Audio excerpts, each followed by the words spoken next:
You forget their name, again, and it happens in that exact moment you wish it wouldn't. They're looking at you, expecting recognition. Something simple, something basic, and your mind goes blank.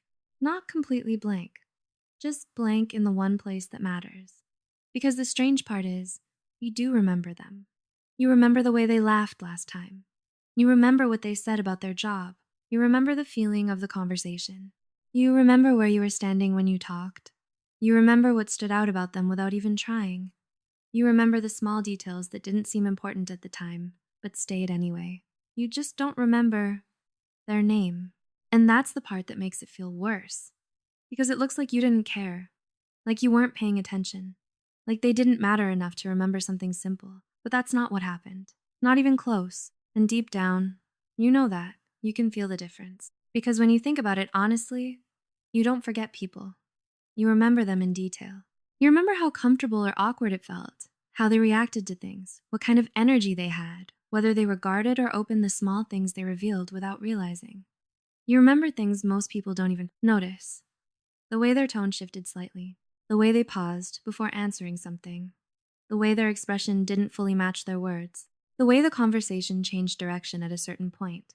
But somehow, the name disappears, like it never fully attached to the rest of it, like it stayed separate and then got dropped. And that creates this weird disconnect, because from the outside it looks like you forgot, but internally it feels like I remember everything except the one thing I'm supposed to. And that mismatch is frustrating because it makes you question yourself. Like, how can I remember all of that, but not something this simple? It doesn't feel consistent. It doesn't match how your mind usually works. And that's what makes it feel like a flaw, even when it isn't. Most people interpret it in the simplest way possible. They think you weren't paying attention, you're bad with memory, you don't care enough. Because for them, remembering someone equals remembering their name. That's the marker. That's the proof. So when that's missing, everything else gets dismissed. Even if you remember things that matter more. Even if you were actually more present than they were. But your brain doesn't treat names the same way. It never has. Because names are abstract. They don't carry meaning on their own. They don't connect to anything unless you force them to. They don't describe the person. They don't give you anything to work with. They're just labels. And your brain doesn't prioritize labels.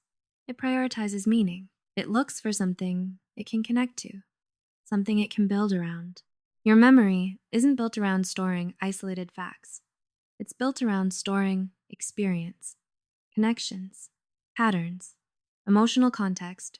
So when you meet someone, your brain isn't focused on what is their name. It's focused on what is this interaction like?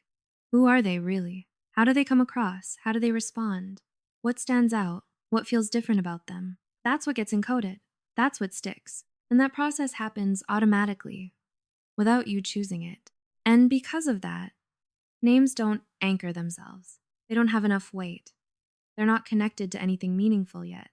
They don't link to emotion. They don't link to pattern. They don't link to experience.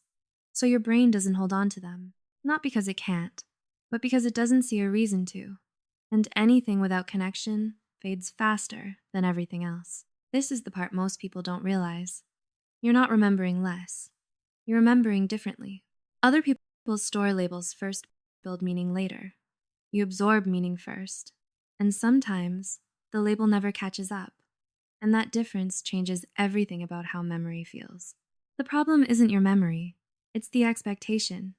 Because socially names are treated as the most important detail. They're the shortcut, the signal that says, I recognize you. So, when you don't have that one piece, everything else you remember doesn't count, even if it's deeper, even if it's more real. If you've ever had that moment where you forgot someone's name, but remembered everything else about them, drop a yeah in the comments. Because once you notice this pattern, you start realizing it happens constantly, not occasionally, not randomly, consistently. Because there's something underneath this that people overlook. The fact that you remember how people are means you're paying attention to things most people skip. You're not just hearing words. You're reading tone, energy, behavior, subtle inconsistencies. You're picking up what's real, not just what's said. And without realizing it, You're prioritizing something different. Not identity, not labels, but experience. You're remembering how someone made you feel, how natural or forced the interaction was, what stood out in their behavior, whether something felt genuine or off. Things that are harder to fake, things that matter more over time. But the problem is, that's not what social situations reward. They reward speed, recognition, quick recall, surface level signals that show you're engaged. So even if you understand someone deeply, missing their name still feels like failure, even when it shouldn't. And that's where the pressure comes in. Because the moment you realize you forgot, your attention shifts. You stop being present. And your mind starts doing something else, trying to recover, trying to guess, trying to remember, trying to avoid making it obvious. And the more you think about it, the harder it becomes. And that pressure makes it worse. Because now your brain is focused on the gap, not the person, not the interaction, just the missing piece. And the more you try to force it, the further it feels. Like it's right there, but you can't reach it. Then later, after the moment is over, sometimes it comes back, randomly, out of nowhere. Like your brain finally found it when it didn't matter anymore. And that just adds to the frustration, because it proves something important. You didn't lose it. It just wasn't accessible when you needed it. Because your brain doesn't retrieve information on command. It retrieves based on connection, context, association. So if the name wasn't strongly connected, it doesn't surface easily, even if everything else does. So instead of seeing this as I'm bad with names, a more accurate way to see it is my brain prioritizes meaning over labels. And that changes the interpretation completely.